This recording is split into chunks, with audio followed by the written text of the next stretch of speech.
Money is the hot topic on Beacon Hill this week, and this time it's not about budgets or deficits, but rather raises. An advisory commission has recommended pay increases totaling just under $1 million for the 8 top state officials. Among the suggested raises, a bump for the governor up to $185,000 on top of a new $65,000 housing allowance. The panel is also proposing a pay hike for the Senate President and House Speaker, increasing their salaries to $175,000 each. As for the outgoing and incoming governors, they've expressed concern over raising salaries while the state deficit tops $300 million. I would probably veto it, yeah. I don't think we should be doing this at this point in time. Governor Deval Patrick released a statement signaling support of the recommendations, but also saying he won't approve legislation to change the compensation of public officials unless the legislature first sends him an acceptable budget solve. The proposal is getting mixed reaction across the state. Joining me now is the chair of the panel that's recommending the pay increases. Ira Jackson is also a dean at the University of Massachusetts, Boston. And we're also joined by Senator Robert Hedlund, a Republican from Weymouth, who opposes the pay raises proposed by the commission. Welcome to both of you. Good to be here. So this is never popular. Never popular. And whenever never you're talking about raising salaries, whether it's the Boston City Council or judges, any public official is met with resistance because taxpayers somehow feel like it's coming directly out of their pocket. And our recommendations, Emily, would be cost neutral. We're saying that these should be self-financed. How does that work? Total recommendations are $934,343. We believe that there can be savings and efficiencies in each of the constitutional offices, as well as the legislature, that self-fund these increases.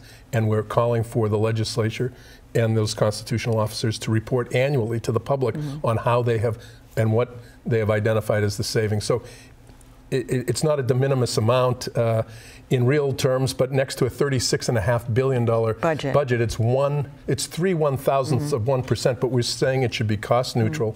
And our beef, and our brief, it's 90 pages long, is that the governor of Massachusetts is the chief executive officer of a massive institution that spends more than $45 billion a year, has 136,000 employees, and has 1,254 employees who earn more than he does. Yeah, it's insane. I want to hear the opposition to this. And also, Bob, do you think that it should be tied to the budget? Because most raises and salaries and negotiations have nothing to do with whether, there's some kind of a complication budget solve or something. It's by what you earn, what merit it deserves. Right. No, I don't think it should be tied to the budget. And I think that everyone that has run for governor understands what the remuneration is when you run for that position. And I think Massachusetts is well positioned vis-a-vis other states right now. I think we're somewhere in the middle. This proposal would put us up closer to the top. I think that it's called public service for a reason. And many people who accede to the position of governor do quite well in their post-life as a result of the connections and experience they make as governor. And I think that that's one part of this discussion. I think if looking at the committee's recommendations, commission's recommendations, I can buy in maybe to an adjustment to the governor's salary. Yeah.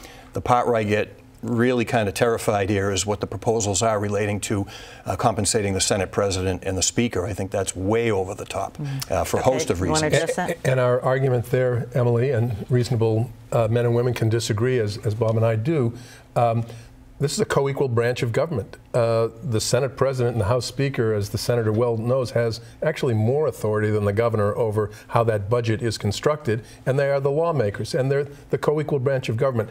The Senate President and the House Speaker now make 1/3 less than the governor and 40% less than the Chief Justice of the Judiciary, which is the other equal branch of government. So we're not suggesting that they earn the same as the governor or that they be given a housing allowance, but those are 24/7, high-profile, high-risk, high-reward positions, and I think they ought to be adequately compensated. One of the criticisms, Bob, and I'm sure you've heard this, these are just do-nothing people. It's not a full-time job anyway. The legislature isn't in session. Doesn't that rankle you? It doesn't, or do you agree with that? There's some element of truth to that. Since I've been in office, the amount of time we actually spend in debate and the demands on the job have diminished for a couple of reasons. Now, I've been in for almost about 20 years now.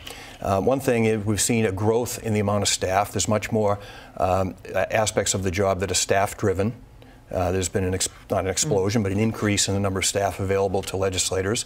And the amount of time we actually spend in debate has diminished. That's partly the result of one-party control. More is done in caucus and back rooms. We don't have as I guess rigid a calendar as we used to have in terms of a set Can you hold another job if you want? Oh, absolutely, you can. And do you? Yeah. Well, there's many. If you look at the ethics reports of many of my colleagues, many make significant outside income. But just want to go back to the Senate President and the Speaker, if I may, just for a second, what's important to me on this debate. We elect one of our colleagues. We're all equals in each branch in the legislature, House and Senate. We elect one of our colleagues, one of our peers, to be the presiding officer of the session. Now, yes, there's a lot of additional responsibilities that come with that position. However, there's been much more power centralized in the hands of the presiding officers in recent years, especially in the last 15 years. And this just affirms that centralization of power when we should be talking about rules reform and diminishing and democratizing the two branches. We weren't asked to address democratizing either House or Senate. These are full-time jobs. We would, however, recommend strongly that the House Speaker and the Senate President be precluded, as the constitutional officers should be statutorily precluded from earning outside income. That is not now the case. Okay.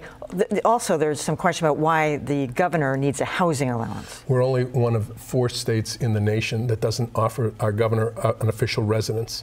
Boston is the single most expensive state capital in the nation. The mayor of Boston has the Parkman House, from which he entertains, does business, and can reside right next to Beacon Hill.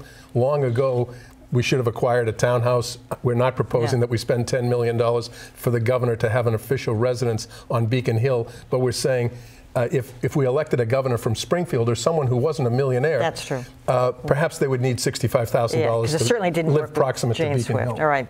Bob Hedlund, sorry, got to go. And Ira Jackson, thank you both for coming. Thank you.